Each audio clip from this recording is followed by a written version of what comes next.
Halo guys, nampaknya Pak Jokowi dibuat pusing dengan hasil survei Kaisang yang hanya 1%. Dan tentu hal ini membuat Kaisang gelisah dan berharap Pak Jokowi melakukan sesuatu hal bagaimana agar Kaisang bisa menjadi gubernur. Sama seperti Gibran bisa menjadi wakil presiden meskipun dengan cara-cara yang curang. Bongkar-bongkar yuk tentang seorang Jokowi. Jokowi ini lagi bingung nih karena Ya, lihat jelas dari bingung. surveinya Kaisang begitu anjlok. Bingung nih memutar otak nih. Kenapa? Seorang Kaisang ini marah-marah. Pokoknya saya harus jadi gubernur. Sedangkan Gibran sudah menjadi wakil presiden, saya harus menjadi gubernur. Ini seorang Jokowi, seorang Kaisang loh ya. Ya kan? Jokowi dibingung memutar otak nih. Karena Jokowi waktu pilgub nanti, ya kan? Jokowi sudah lenser, memutar otak nih. Uang aja tidak cukup, ya kan? Masih ada bansos. Uang aja tidak cukup untuk membantu seorang Kaisang naik. Kekuatannya Jokowi ada enggak? Ya kan? Jokowi nanti ini soal Kaisang juga. Belum seorang Bobi Kayang Ayu sudah ultimatum seorang Jokowi harus memenangkan seorang Bobi menantunya.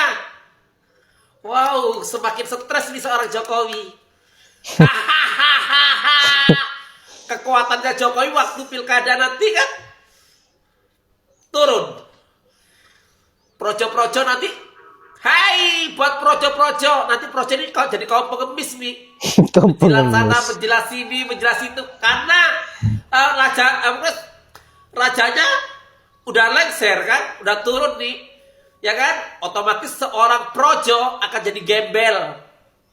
Seorang projo akan menjadi kaum kelaparan. Seorang projo akan sibuk menjilat. Gak tahu yang jilat nanti siapa ya?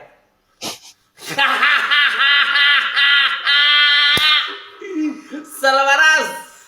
Jadi kalau cinta itu ibaratnya cinta ditolak dukun bertindak gitu ya. Di dalam politik Kaisang ditolak istana bertindak dengan media-medianya. Makanya belakangan sekitar seminggu 2 minggu yang lalu itu Dasko diserang dengan isu soal guru besar. Guru besar yang dimiliki oleh status guru besar yang dimiliki oleh Dasko itu kemudian dipermasalahkan, dipertanyakan dan diragukan. Dan dengan data-data yang sangat-sangat lengkap gitu ya, sangat detail sekali. Data-data ini dikumpulkan, mustahil kalau kemudian hanya dikumpulkan oleh pihak wartawan. Ini pasti ada inputnya, dan menurut informan sumber sangat valid yang saya dengar gitu ya, informan di sekitar istana, ini nampaknya memang ada upaya untuk menyerang Dasko gitu. Karena kalau kita lihat guru besar Dasko mendapatkan gelar guru besar itu sudah tahun 2022. Ini tahun 2024 baru dipermasalahkan sekarang. Kan kelamaan gitu, nggak masuk akal. Berbeda misalkan Dasko mendapatkan status guru besar minggu lalu terus kemudian dipermasalahkan gitu ya, itu mungkin masuk akal. Ini udah 2 tahun yang lalu, udah selesai barang ini gitu, tapi kemudian data-datanya dimunculkan gitu ya, kemudian diserang Dasko oleh pihak media-media yang bisa, ya saya nggak mau nyebut medianya gitu, karena yang namanya media itu bisa digunakan oleh berbagai pihak karena isinya di dalamnya ada banyak orang, sehingga ya bisa mendapatkan data dari berbagai pihak gitu ya. Dan yang namanya data itu sifatnya netral, tinggal bagaimana media kemudian mengolahnya. Dan ternyata olahan dari beberapa media itu adalah serangan atau meragukan status guru besar Dasko. Dan ya meskipun serangan ini sudah disampaikan, nampaknya gagal ya, karena seperti yang saya bilang tadi, ini bukan materi atau bukan satu serangan yang bisa menarget seorang Dasko gitu ya, tapi ya tetap itu dilepaskan mungkin sebagai sebuah peringatan, sebagai sebuah pesan agar segera memberikan kejelasan atau kepastian kepada Kaisang gitu, agar tidak dipimpong dari Jakarta, Jateng, Jakarta, Jateng, Jakarta gitu ya. Kekuasaan itu adalah candu. Jadi kekuasaan siapapun secara alamiah, kalau tak dibatasi, akan membuat seseorang itu lupa diri, dan dia akan terus mengakumulasi kekuasaannya, akan mengakumulasi bagaimana keturunan-keturunan politiknya itu dilanggengkan. Bentar lagi kita akan disuguhi dagelan-dagelan politik. Jadi orang itu tiba-tiba berubah. Misal ini, Kaisang, kemarin banyak berita belusuan. Kisah gorong-gorong terlintas lagi. Saya itu jadi teringat, negara ini kacau balau, utangnya menumpuk, itu efek orang yang masuk gorong-gorong.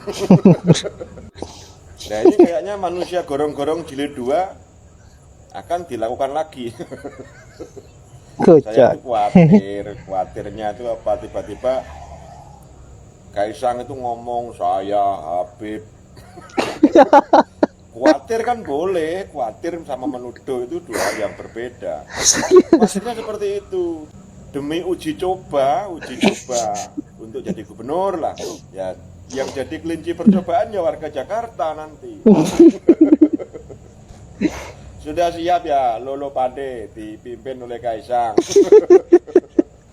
Saya tidak bisa membayangkan Kaisang itu setelah dilantik terus di podium itu misalnya memberi sambutan celinguk sambil prengas.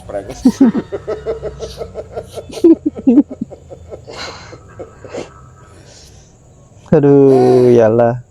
Bikin lu heran aja. Takbir. Pertanyaannya, seorang Yusuf Hamka kok mau? Nah, ini nih. Saya tahu dia. Saya tahu kapasitas dia.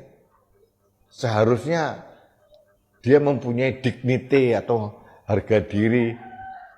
Ya, kalau mau jadi gubernur, gubernurlah dia. Kaisang anak kecil itu jadi wakilnya, oke lah. Meskipun juga saya tidak akan mendukung ya.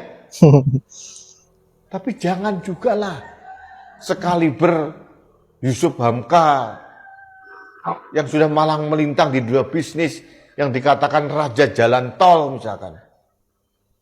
Terus mau merendahkan dirinya jadi wakilnya anak kecil hasil nepotisme. Bagi saya, mohon maaf Pak Yusuf, ini suara dari sahabat Anda. Karena saya menyayangi Anda, saya menghormati Anda. Tidak layak, tidak pantas Anda menjadi wakil dari Kaisang. Siap. Kasihan sekali Pak Yusuf Hamka dijadikan korban oleh Partai Golkar, dipasankan oleh bocil hasil prostitusi haram. Nah, terkait dengan apa yang menjadi surveinya Kaisang ini tentu akan menjadi PR besar bagi Pak Jokowi, dan tentu Pak Jokowi ini tidak akan tinggal diam. Meskipun terlihat santai, Pak Jokowi ini betul-betul sangat menusuk. Tingkat kerusakan yang bisa dia lakukan ini sangat besar. Bayangkan saja, negara yang sebesar ini, rakyat yang sebanyak 2.200.000.000 lebih bisa dikibulin. Apalagi cuman sekelas DKI. Tetapi kalau warga DKI masih mempunyai pola pikir yang baik dan tentu bisa mempertahankan kesadarannya, ya tentu tidak mempan. Meskipun jurus apa yang digunakan oleh Pak Jokowi tentu tidak akan pernah mempan. Kita tahu, kita menyadari bahwa tingkat IQ dari warga DKI ini bisa dikatakan di atas rata-rata, dan saya berharap warga DKI tetap konsisten, bisa melahirkan pemimpin-pemimpin yang betul-betul bisa menjaga amanah dan menjaga demokrasi dengan baik. Tentu mengedepankan apa yang menjadi kebutuhan rakyat, bukan mengedepankan apa yang menjadi kebutuhan pribadinya dan kebutuhan keluarga maupun kelompoknya. Tentu itu yang kita harapkan. Dan disinilah awal mulanya kita berharap bahwa demokrasi akan dibangun dengan baik lagi. Dan tolak calon hasil dari nepotisme, hasil dari mogok konstitusi. Karena kalau dibiarkan tentu negara semakin rusak. Dan hal-hal yang seperti inilah yang tidak kita inginkan sebagai rakyat Indonesia yang betul-betul cinta dengan negara kita ini. Baiklah sahabat-sahabat, saya kira hanya itu, saya tidak panjang lebar. Semoga sahabat-sahabat sehat selalu. Saya akhiri dengan ucapan wallahul muwaffiq ila aqwamit thoriq. Assalamualaikum warahmatullahi wabarakatuh.